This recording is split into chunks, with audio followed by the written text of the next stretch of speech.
forged on the gridiron in September. Perfected in the magic of March. For the fans who love the crunch of the pads, prefer a dunk, and expect nothing but the best.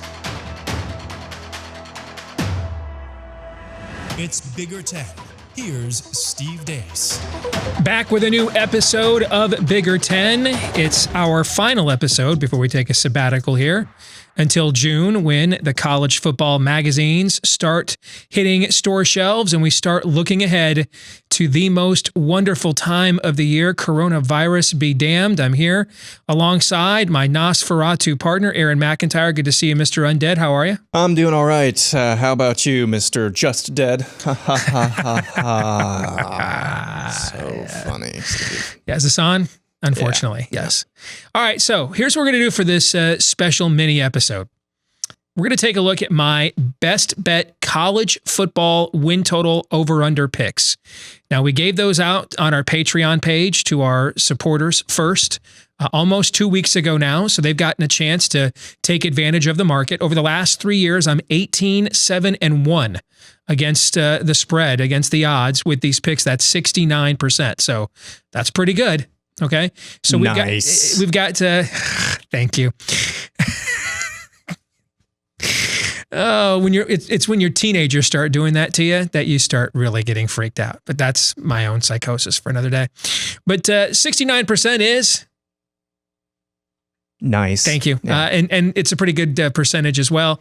And so you've got pretty good odds playing these win totals for this fall. So we gave them to our Patreon supporters first, so they'd get first dibs as a way of saying thank you for supporting what we're doing here at Bigger 10.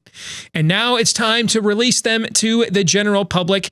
We'll run these down, Aaron, one by one. We'll start with Boston College. You say you're going to take the under at 4.5. I'm going under 4.5, a non-conference game against Purdue, which I think they will lose. I think the ACC, which was weak last year, is actually going to bounce back and have a strong season this year. You look at the loss of A.J. Dillon and Anthony Brown. That's been their offense for the last couple of years. The new coaching staff in there with Jeff Heffley, who I think ultimately could be a good hire for them. But, I mean, this has been kind of consistently a 6 or 7 win team with coaching staff consistency. Now you throw in the new coaching staff, the lack of the offseason, the schedule they're going to play.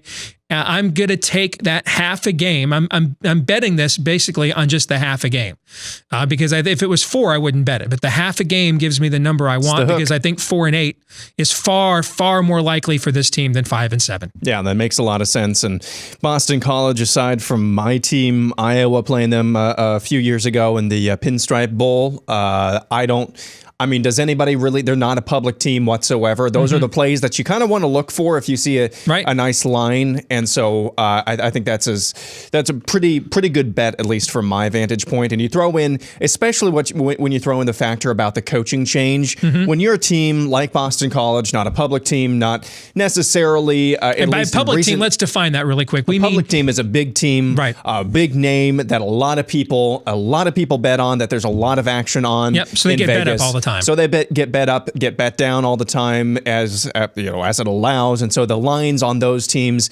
tend to be a lot more tight than they are on non-public teams like a Boston College. You think of any of the power or a group of 5 teams; those are not public teams for the most part. I mean, you'll find a few outliers here and there, but when you talk about a non-public team like Boston College, that at least in recent history doesn't have a great tradition, and I'm talking recent history.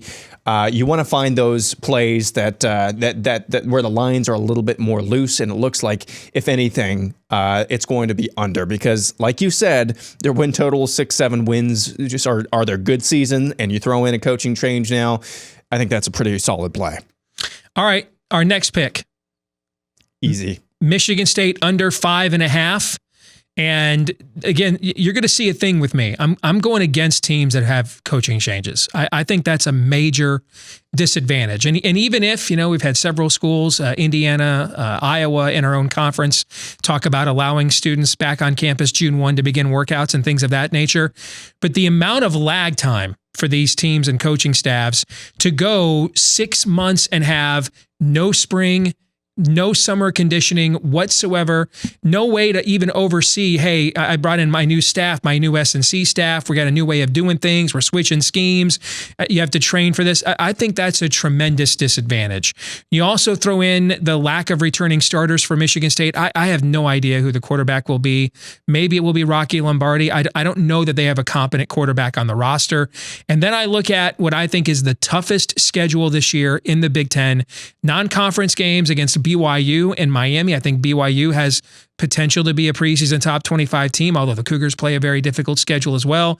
And then you throw in all those games in the Big Ten East at the exact same time, and they're catching a Big Ten East where Indiana might have the best team it's had in many, many years. So I'm going under the 5.5 with Michigan State because, again, it's the hook. I think 5 and 7 for them is far, far more likely than 6 and 6 is. Yeah, I need, I don't know if it's a mea culpa or retconning. We'll call it retconning because a few weeks ago when we did our Bowl podcast and we talked about some of the projections for Big Ten teams, I was actually kind of favorable about Michigan State, and I'm just going to blame it on pushing buttons and pushing your buttons and just in general brain fog of being at the end of the day doing this. I was actually really favorable towards Michigan State. I don't know why, and I just rolled with it because I didn't want to be like, oh yeah, I forgot they have a new coach. But this, for all the reasons that we've talked about, we've done how many podcasts this offseason on the turmoil at Michigan State, and you go and you hire the guy that they hired from Colorado, Mel Tucker, who's not, he's not really proven himself at any level whatsoever for the most part by himself. That's your big guy. That's the guy that you back the Brinks truck up. And maybe he could, but it's one thing making a coaching change in the NFL where you've got much more of a system of parity. You can pay for guys to come in and make some sort of a difference. It's a whole nother animal in the college ranks when you have a coaching change. You only have so much time with these young men to instill your program into them. When you took into account what happened this offseason with the pandemic, that's going to throw another wrench into the gears here. And so I think, and then the schedule that you mentioned as well. This is not going to be a pretty season for Michigan State. And if I have to eat my words about that, then I'm going to doubt everything that I say from here on out, because it is going to be a very, very difficult season in East Lansing. I think they could be a 3-9 team. I think that is possible. And remember, they were a 3-9 team just a few years ago, back in 2016. They went from the playoff to 3-9. So, all right, the next win total best bet, I'm going Missouri under 6.5. Do you see a thread here? Another team with a new coaching staff. This is Eli Drinkwitz coming over from Appalachian State. But again, the lack of offseason, you lose your quarterback as well. Don't know who that is. And did I mention you're in the SEC, the toughest conference in the country? I don't see them getting to bowl eligibility. I think this number is maybe 2 games too high. So I'm going Missouri under 6.5. Transitive properties, you always get into trouble when you start extrapolating things out, especially in the college football world. For one thing, there's always that line of thinking that when you hire a coach from the Group of Five or from a non-Power 5 school at whatever level who has been really successful, at least at their level, you think, well, how much more could he do at the level where he's given all the resources that you mentioned, an SEC team has at his disposal? And again, I go back to this. It's a different animal in the college game. You're still dealing with human beings. It's not just throwing resources at coaches and then just expecting a 10-win season on their first crack. I mean, he is obviously a good coach, and he's proven that. But it just does, especially in the SEC. That just doesn't happen in his first crack. So here's the other thing I get concerned about, and we've seen this in basketball, and we've seen it in football. We can be hit or miss hiring Boise State coaches, for example. And I want the guy who kind of built that program. And Scott Satterfield is who rebuilt that Appalachian State program when they went from FCS to FBS. And he's at Louisville now, and you saw the outstanding job that he did. Eli Drinkwitz, this was only his first year as the head coach there, taking over for Scott Satterfield. So I typically like to hire the guy who's the architect of that program, not the guy who took over for him. And a lot of that program is already put into place. So that's something else to keep in mind. Yep, well said. Next team is Nebraska. You've got them under 7.5 wins. Yeah, you look at their schedule. If they don't start 5-0, there's no way they're getting to 6-6, because I think it's possible they could go like a month and a half without a win. I mean, the schedule that they have on the back end, the second half of that schedule, if Michigan State's not playing the toughest schedule in the Big Ten, Nebraska is, especially the second half of that schedule. You saw a step back for Adrian Martinez last year. Now it's kind of in flux where he's at. You just lost Noah Vedral to the transfer portal. Now you've got Luke McCaffrey there, who started a couple of games and looked okay. Dylan McCaffrey's little brother, Ed McCaffrey's other son. But tell me who the weapons are. Is it Spellman who I'm thinking of, the receiver? Mm-hmm. He's still not back in school either. Tell me who Maurice Washington is gone. I mean, they got one nice kind of player who's a kind of a wing back, running back, but that's not a guy that takes a pounding in the Big Ten for 9 games. I see a roster that, because of, again, too much attrition, is still another year away. So I'm going under 7.5 for Nebraska. I don't think there's any way the Huskers are getting to 8-4. You remind me frequently, the Sharps don't play teams, they play numbers. Right. But there is always going to be an intersection. There's always going to be an intersection of what you know about a team versus the number that they're being given, in this case, Nebraska. So tell me if my reasoning is sound here. Tell me if this makes sense. If looking at their schedule, knowing who they have to play, as you mentioned, that's one of the big factors here. Has a Scott Frost-led team at Nebraska yet? Have they shown that they are capable of playing any level close to what's going to be required throughout an entire season in order to be even eligible to win 8 games, if that makes sense? And what always worries me too is when we start judging teams when teams are known best by what the games they lost and the games they won. That doesn't mean there can't ever be value in a loss. Now, I don't believe in moral victories, but I do think you can learn valuable things in losses, particularly if they were games you weren't supposed to win. But if you look at what he's done at Nebraska, his most prominent games, his biggest win right now is beating a Michigan State team that went 7-6 his first year in an outlier game at home with Rocky Lombardi at quarterback in a driving snowstorm, if you remember that. Okay. Other than that, he's most known at Nebraska, other than for blaming his players for everything. The other thing he's most known for, they played Ohio State really tough in Columbus. Well, they played Iowa really hard in Iowa City. His first year. I always get worried when you start defining the progress of a team with a new coach on the basis of the games they didn't win, as opposed to the wins that they actually got. That's never a good thing. Yeah. That's never a good thing. Next, Northwestern, over 5.5. You think they're going to be making a bowl game this year? I do. I think this just sets up for Pat Fitzgerald perfectly. People forget, prior to last year, they won 27 games in the last 3 seasons. This was a fairly consistent program. And here's what we know about Pat Fitzgerald. If you give him a competent quarterback and a defense, they're going to be good on defense again. And they're almost always good on defense as he's been there. So if he has a competent quarterback, he's in the postseason. The addition of Peyton Ramsey, he is absolutely perfect for their system. A less talented version of a Clayton Thorson, but they like to dink and dunk. That's Peyton Ramsey's game. They like a quarterback with mobility. That's Peyton Ramsey's game. I think he fits perfectly with them. They have the most returning production in the Big Ten overall as well. You give Pat Fitzgerald a chip on his shoulder. We know what he can do with that. And I think this is a team that the shutdown for the offseason can actually be an advantage because it's such a huge culture program. You know what I'm saying? Sure. That culture, he just embodies it himself. He's the personification of it. And I think that gives them an ability to maybe hit the ground running with a shortened offseason, and other programs aren't able to do that. So if you're telling me that the odds are that I'm going to get a number where I have to bet that I don't think Pat Fitzgerald with a competent quarterback will miss bowl eligibility 2 years in a row, I'm going to take that number. I'm going to take those odds. Well, I'll begin with this. The offense can only go up from here for Northwestern. So there's that. I just remember last season I was shaking and quaking in my boots as an Iowa fan about this Clemson transfer quarterback that came in, that was supposed to be coming into Northwestern, and he just did not work out whatsoever. And they had, oh my goodness, Hunter they were Johnson, down to their correct? Hunter Johnson. They were down to their 60th string quarterback It felt at like points it, yeah. last season as well. So I'm a little bit hesitant after that.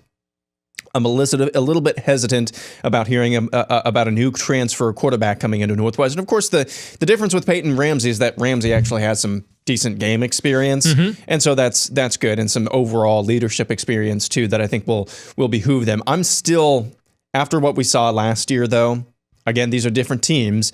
I'm still a little bit skittish about going over 5.5 wins. They would have to make some pretty marked improvements. But as I said at the beginning, any improvement over last year is not that high of a bar. So they can do it. But again, that could just be the arrogant Iowa fan in me just doing the JNW, just Northwestern thing again. So I'm going to stay away from this one. All of the bets up to this point are I feel pretty good about, but I'm staying away from this one. Which is interesting. Not playing the over, but I'm just staying away. This is one of the ones I feel the best about. So that'll be interesting. Next one, Pitt. You've got them over 6.5. I like Pittsburgh's team a lot. The most fifth-year senior points in the ACC. They're getting back Rashad Weaver, who missed almost the entire year last year, and he's arguably the best pass rusher returning in the ACC. You look at Kerry Pickett really came on as a quarterback last year, really developed. His receivers are back. One of his best receivers who was out last year, he's back too. This is a team I think built to win this year. They won this division 2 years ago, got to the ACC championship game. I think that's what I think. When everybody thought, hey, they're going to lose their head coach to Michigan State, and I did too, because he's the former defensive coordinator there. Narduzzi. And I think he looked at the team he has coming back this year and thought, this could be Pitt's breakthrough season. So I'm going Pittsburgh over 6.5. I think they're a threat to get, mollywopped by Clemson in the ACC championship game. Yeah, I have to admit I don't know a hell of a lot about Pitt other than a couple of games I watched early in the season last year. And you can tell contrasting this with like Nebraska, you can tell when a team is bought in and when they're just subsisting on raw talent. If you get and I think Pitt has a team. Narduzzi, say what you want about him, but he's got a team, at least from what I saw last year. He was able to get them to buy in and really give some teams like that amazing Penn State game that they should have won. Except for his coaching decisions. Yeah. I think he's got as good of a chance as any to actually overachieve this year. So an over whenever you get into the range of 5.5, 6.5, which is where a lot of these are, it is in the area of a coin flipped. But when you look at their conference and their schedule as well, it's not overly difficult either. So I think that's a pretty good play. Next is TCU under 7.5. It just seems to me we're kind of getting to the end of the Gary Patterson era, and he's done a phenomenal job there. They were phenomenal in the Mountain West before he moved him to the Big 12. It took a couple of years to get used to that higher echelon of competition, but they've adjusted quite nicely. But 3 of the last 4 years, he's won 7 games or less. I'm not sure what they're going to do at quarterback. Basically, every player you knew off of last year's team, Lucas Niang, Jeff Gladney, Jalen Rieger, all those guys got picked. Ross Blackstock, they all got picked in the NFL draft. And by the way, several of them got picked pretty early in the NFL draft too. And that was off a team that went 7-5, which tells you if they got that kind of talent and they're losing and they're only getting to 7 wins, it makes you wonder if we've kind of reached peak Gary Patterson. I think we have. They've got a tough early non-conference road game at Cal, who I think is going to be one of the surprise teams in the Pac-12 this year. And then I think the Big 12, with the round robin schedule, I don't think they can get to 8 wins. Again, you're seeing a couple of trends with me. If you give me the hook and or a hook with a coach, with a new coach, I'm jumping on it. And so I've got a Hall of Fame coach here in Gary Patterson, but I think we're looking at a Hall of Fame coach that's on the downside of his career. Agreed. And there's just in the Big 12, you mentioned that round robin schedule. There are no hardly any, I should say. Kansas anymore. I mean, they'll give you a run for their money. At least they did last year. First year under the Mad Hatter. But you look at teams like Iowa State, TCU for a number of years there could look at a team like Iowa State and say that's going to be an easy W. That's not the case anymore. It's just a murderer's row in the Big 12, and so you have to be one of the top. You got to be in the top 4 teams essentially, top 4, maybe 5 teams in the Big 12 in order to reach that 8-win plateau. And I just don't see them as being there this year. It's also the most quarterback-driven league in our sport. I have no idea who plays quarterback, and I don't know who their quarterback's going to be. Yeah. And I think if you don't have a very good to elite quarterback in that league, it is very difficult to get to 8 or 9 wins in a given season. On the other hand, a team that I looked at as a potential over was Texas Tech, because even though my power rating numbers of their roster has them the worst roster in the conference, I think Alan Bowman, if he can stay healthy, is one of the better quarterbacks in the roster, in the conference. And so in such a quarterback-driven league, and I think that's one of the reasons why they've struggled so much the last few years, is trying to figure out who that guy's going to be. And I don't know who it is for this year yet. Moving on to Wisconsin, you've got them under 9.5. So they're playing Notre Dame, Michigan, and Iowa all the way from Camp Randall. There's no way they're not losing at least one of those games. No way. They've got a sneaky, tough non-conference game, another one. And yeah, I know the Notre Dame game's in Green Bay, but this is going to be like playing LSU in Green Bay. That's going to be a home game Notre for Dame Wisconsin. Fans are everywhere. But there will be a crap ton more Notre Dame fans there than what LSU brought to the table when they upset them up there back in 2016. Then you look at that, they've got a game against Appalachian State, who lost the head coach, Eli Drinkowitz, to Missouri. We just talked about him, but they're bringing back the majority of that team. And we saw them almost pull an upset in Happy Valley a couple of years ago. They will not be intimidated by playing at Camp Randall. My power rating numbers have Wisconsin the most preseason overrated team in the country. I don't know who their top receiver is going to be. They lost their top offensive lineman. They lost the guy that's essentially been the straw that stirs the drink for them for the last 3 years.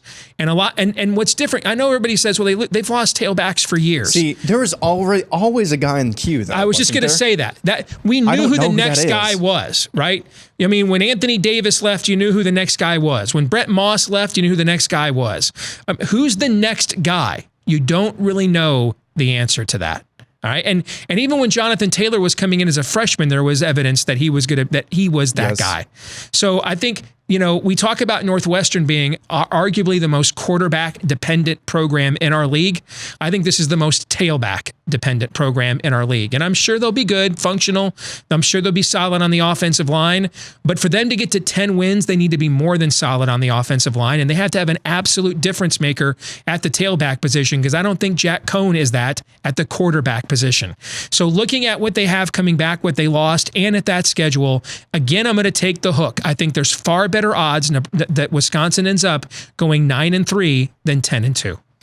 Yes, if they get the kind of quarterback play that they got in the first half of the Ohio State game, the Big Ten championship game, and that's just more than a one shining moment, then maybe we can talk, because then that's a difference maker that you really can't anticipate. That's a different than the status quo of Wisconsin, at least what they're used to for the last decade plus. I just don't see that. I don't see that without a difference maker at tailback.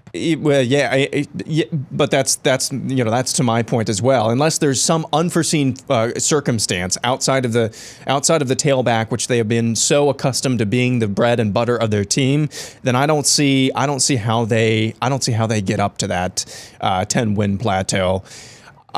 So I think I'm either hedging on.